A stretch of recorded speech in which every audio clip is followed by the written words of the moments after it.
All right. Well, hi, everyone. Welcome to Your Demand Gen Smarter.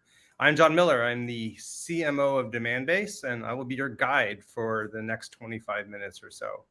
In addition to being the CMO of Demandbase, I am probably best known as one of the founders and the first CMO over at Marketo, where we really helped to define modern demand generation, helped grow the business leading up to our IPO, which was 9 years ago yesterday. It's amazing how time flies. And traditional demand generation has been exciting. It really helped define modern marketing. But I think as we're hopefully going to see over the next 25 minutes, the way buying happens has changed a lot over the last 10 years or so. And as a result, the way that a lot of us are practicing demand generation needs to be rethunk. One other fun fact about me, besides being a Marketo co-founder, I'm also a dad. These are my kids. I've been teaching my son how to drive the last couple of weeks, which is a fun experience. So this means that as a dad, I like dad jokes. So we'll be interspersing today's presentation with some of my recent favorite dad jokes. So for example, just to give you a taste of what's to come, did you hear about the man who only signed up for one dating platform? Well, it's because he found love at first sight. Okay, so let's get into the meat of today's presentation. And as I said, my thesis is that we're ending the era of traditional demand generation, and we're due for a change. And there's a couple factors driving this change in traditional demand generation. I probably don't need to teach any of you about the rise of account-based marketing. But it's traditional demand generation long focused on the lead, while sales focused on the account. People realize that traditional net-based demand generation, fishing with a net, as I call it, might be good for scooping up lots of small fish, but wasn't good for identifying the big fish. And as a result, a lot of marketers have adopted hybrid strategies. But really, where demand generation needs to evolve from being lead-based to being account-based. But that's not the only change. Buyers today are increasingly savvy and anonymous. They've learned if they fill out a form on our site, they're going to start getting unwanted phone calls, and they're figuring out how to do their research elsewhere and even on our site work anonymously. That, coupled with privacy regulations that are only getting stronger and more stringent, plus just fragmented data systems where all the data that we do have about an account and the people at those accounts ends up living across a whole bunch of different systems, marketing automation, CRM, your email, and so on. Together, this is causing a problem that I call account blindness that we'll talk more about, and it's making it hard to reach modern buyers. And then last but not least, the way that sales and marketing work together has changed. As I'll explain, traditionally, the sales and marketing demand generation relationship is like a baton handoff. Marketing generates a lead, hands it to sales. But that works when the buying process is linear, but today's buying process is anything but. It's very non-linear. And so we need to rethink how marketing and sales work together. On top of that, the traditional demand gen model has marketing sort of stop once the opportunity is created. But as buying committees get larger, there's no way that the salesperson can really be talking to everybody on that buying committee. And so marketing is stepping up and playing a bigger role late in the funnel. And at the same time, sales engagement tools like Outreach and SalesLoft are giving sales and SDRs a little bit more work to do at the top of the funnel. And so this jumbling of the traditional linear sales and marketing handoff is really being rethought. So it's time for thinking about a change, which is a good segue to the next dad joke. I was addicted to doing the hokey pokey, but then I turned myself around. And that's what we need to do with our demand generation. We need to turn ourselves around with what I'm calling smarter demand generation. So instead of a shipwreck, we have this fancy modern yacht. And I'm going to walk through 4 main big ideas of how we're going to transform our demand generation to be a whole lot smarter. The first, is intelligence. You can be smarter when you have intelligence. So let me motivate this, just a little bit deeper.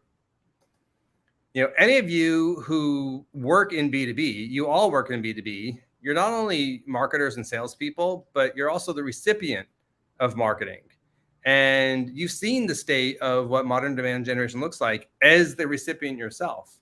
It's ugly. We get a lot of unwanted messages many times a day.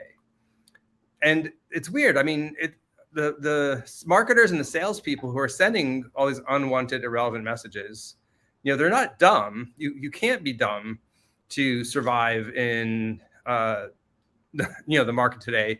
And yet something's causing all these otherwise smart sales and marketers to do, frankly, dumb things and spam their customers with irrelevant offers and conflicting messages. Now, by spam here, I'm not just saying non-opt-in email. I'm really talking about any unwanted or irrelevant message. So why is this going on? Why are we getting this unwanted omni spam, if you will? And as I alluded to earlier, it's because of this concept of account blindness.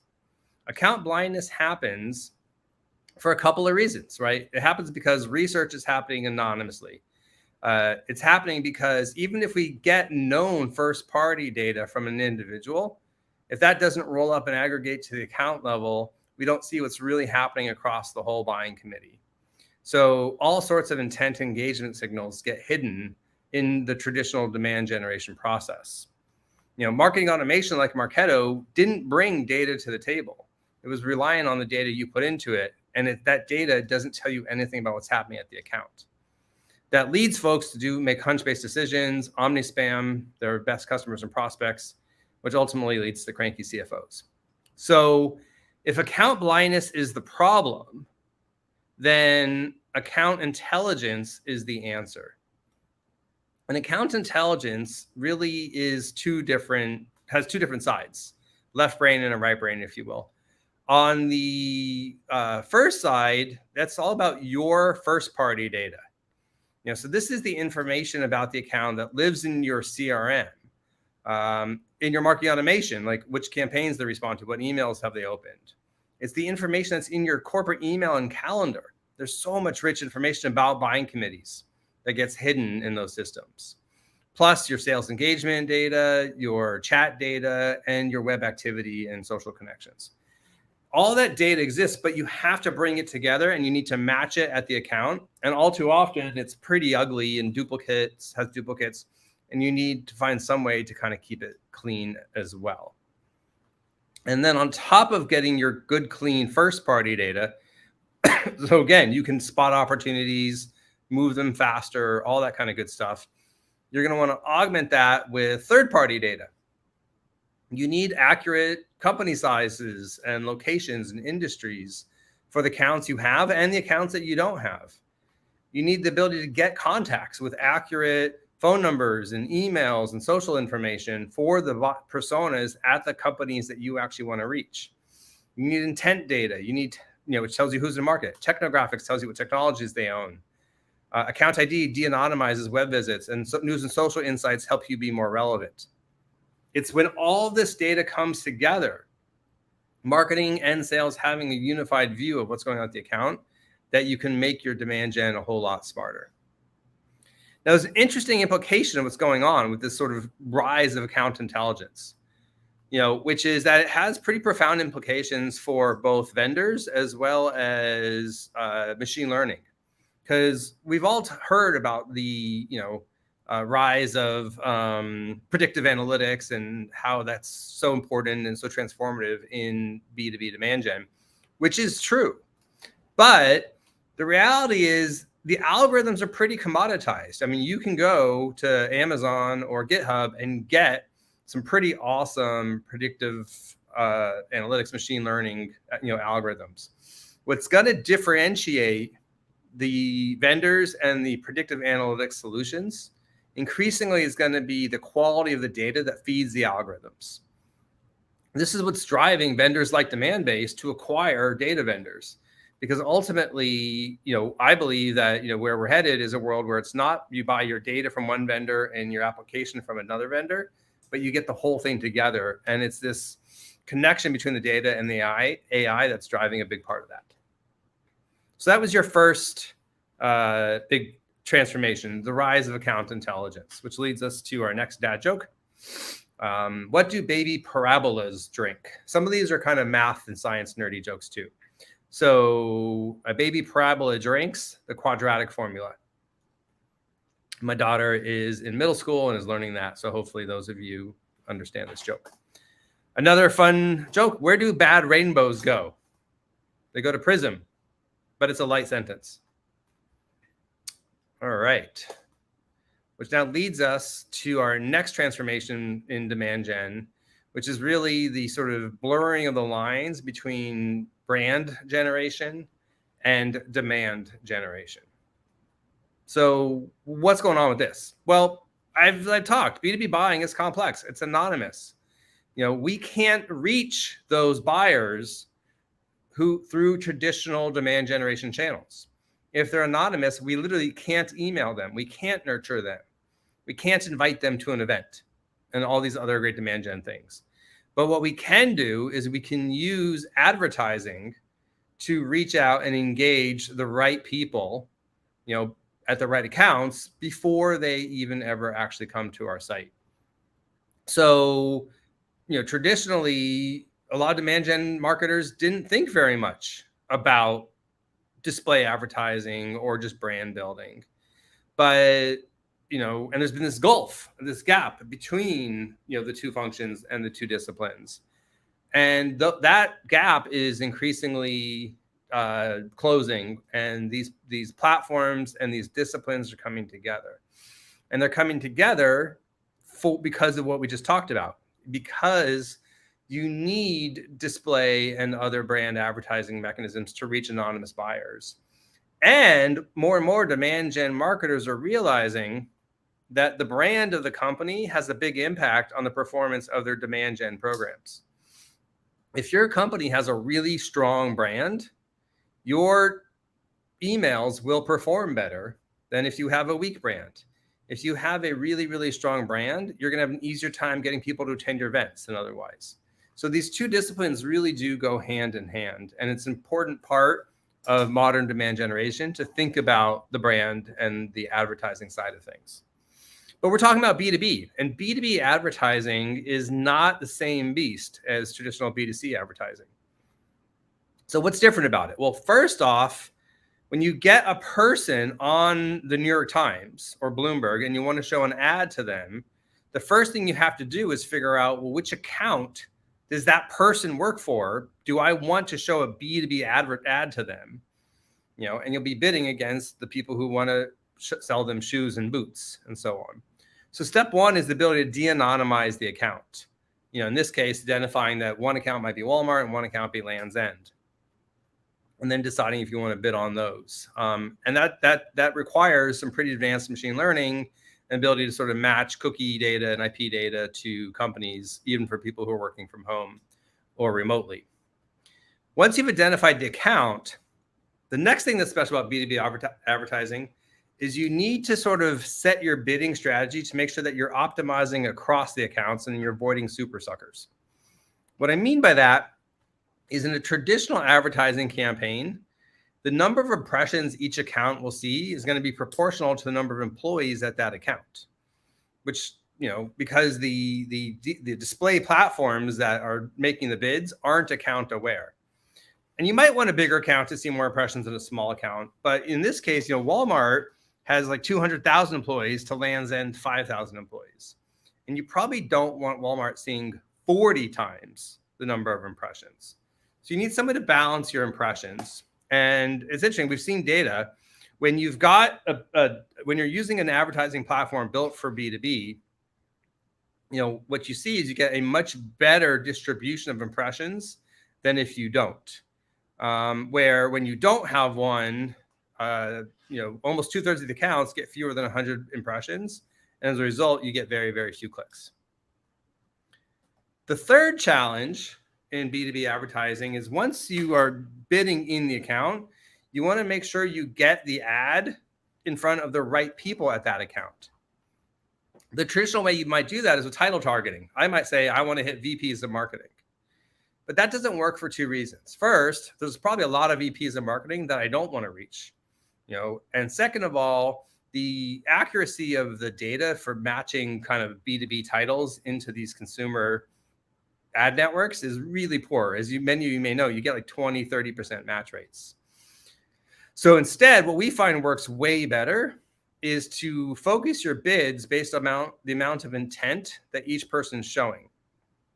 Because when you're tracking the intent signals, you don't know who the person is, but hey, this is the person who is just reading the articles that are relevant to that category. So that might be the person in the center of the circle. Whereas the person on the outside of the circle may not have really read any articles about your category. So when you see that person in the center, you're going to bid a lot for them. When you see the person with no intent, you're going to bid a little. And what we see is that this works incredibly well.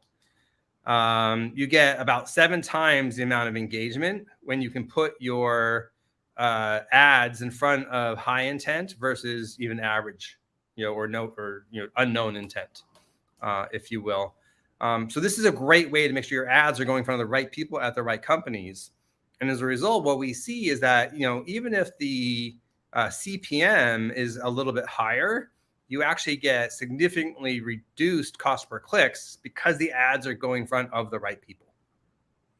So that's a little bit about the unification of brand and demand. Leads us to our next dad joke. What did one cannibal say to the other while they're eating a clown? Does this taste funny to you? These amuse me. All right. So the third way we're talking about, our demand gen being smarter is redefining the relationship between sales and marketing. And I talked about this a bit at the top. Traditional sales and marketing is like a baton handoff. But in a non-linear world, what you want is something that looks a lot more like a soccer team, where you have players in different positions. You have marketers, you have salespeople, you have SDRs maybe, but they pass the ball back and forth as they move the ball up and down the field. That ball may end up following a very nonlinear path. So it looks like the nonlinear buyer's journey, but ultimately there's a rhythm and a pattern to how the teams are working together.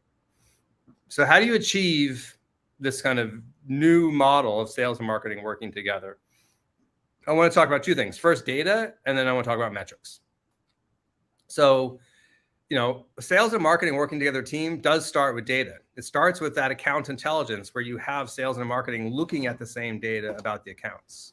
And then based on that common account intelligence view, second, start sending alerts and then actually, coordinating your actions with things like, stand-ups and so on. On the alerts, alerts are a really key way that you can get your sales team aligned with what's important in marketing. Because if you might have all this great account intelligence, a VP from that account was just, downloading content from your site, or a key persona, is registered for your event next week, or perhaps that account that's a open opportunity just started showing intent for one of your competitors, or a customer, right, that is showing churn risk. There's so many ways you can mine that account intelligence, and then you can basically activate it by alerting the salesperson. Like, hey, you have an account that's doing something you need to pay attention to. And sending that alert over email or Slack is a great way to kind of connect the dots. Now, the other factor that's sort of going on here is that historically, we've seen kind of 2 technology categories. On the one hand, we have marketing intelligence, which is really driven by the ABM vendors. Here you see the Gartner Magic Quadrant for ABM vendors. And then you also have what's traditionally known as the sales intelligence category, which is really B2B marketing data, contacts and other kind of, information that you sell to the sales team so they can know how to reach out to.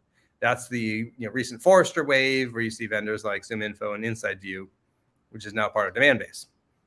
What's going on is, again, these lines are blurring and they're coming together, where increasingly you're not going to go to 2 different vendors, one for your kind of account insights and another one for your contacts, right? You're going to go to one vendor and get all the account intelligence in a single place.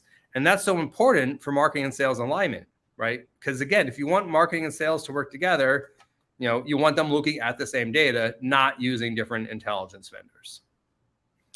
The other thing I wanted to talk about in the world of sales marketing alignment is how we measure results. The way that many marketing teams out there are measuring their results is either with marketing source pipeline or marketing influenced pipeline. What percentage of the deals that were created did marketing create or at least influence? That to me is an outdated way of thinking, especially in this nonlinear world where there's no baton handoff, but instead marketing and sales are working as a team. A soccer team, when you score a goal, it's the team that scores the goal. And at the end of the day, what you care about is, did you get more points than the other team? You don't really care who scored it, right? You care that it was scored. Now, you might track who scored it just for like metrics and optimization, but the top level metric, the top level goal that I really think companies should move to is just focusing on the total amount of pipeline, not the marketing source pipeline. This is better for sales and marketing alignment. It's better for sales and SDR alignment. And frankly, it just matches the reality of the way deals get created. Okay, last or nearing the end, did you hear about the lawyer who sued the airline for misplacing his luggage? Well, he lost his case. I love dad jokes. The last way that we're going to talk about your demand gen smarter is aligning to the full journey. And what I mean by that is traditionally demand generation has been kind of overly focused on new business, generating new deals, and not enough on what happens after the sale in terms of retention or expansion or things like that. And that's got to change, because the reality is new business represents less than a quarter of total revenue for most businesses that have recurring revenue models. Expansion and renewal is such a key part of the overall process. So what needs to happen is, as marketers, we need to change our thought process from only thinking about creating new pipeline to how do we support the entire end-to-end account journey. And you can do that by beginning by literally just defining the stages of the journey. Now there may be sub stages within the opportunity bucket, for example. This is what Demandbase's stages look like, and you might define and customize your own. But then the key is your marketing, your demand gen needs to then be different for every of these stages, and also not stop halfway through when the opportunity gets created. This is what it looks like, again, at Demandbase. At the very top of that funnel, if I have an account that is qualified, that means I'm interested in them, but they're not even really aware of our category or us. So I'm going to be just really focusing on building my brand, as we talked about earlier, which is about emotion and trust. As accounts start to engage and become a little more aware of us, I'm going to move, from emotion to logic, and I'm going to start using more thought leadership and education, presentations like this, or my book and things like that. When an account actually hits that magic stage that we call MQA, or marketing qualified account, this is when they're in market. This is when all the signals show they're hot and we should be talking to them kind of aggressively. The messaging, again, is going to change to helping them think about their buying process, and we're going to reach out to them over many, many channels. But we don't stop once the opportunity is created. We'll continue to market to the account, trying to build validation and consensus across the buying committee. Things like analyst reports end up being really, really important at this stage. And we're touching a broad set of people in the account.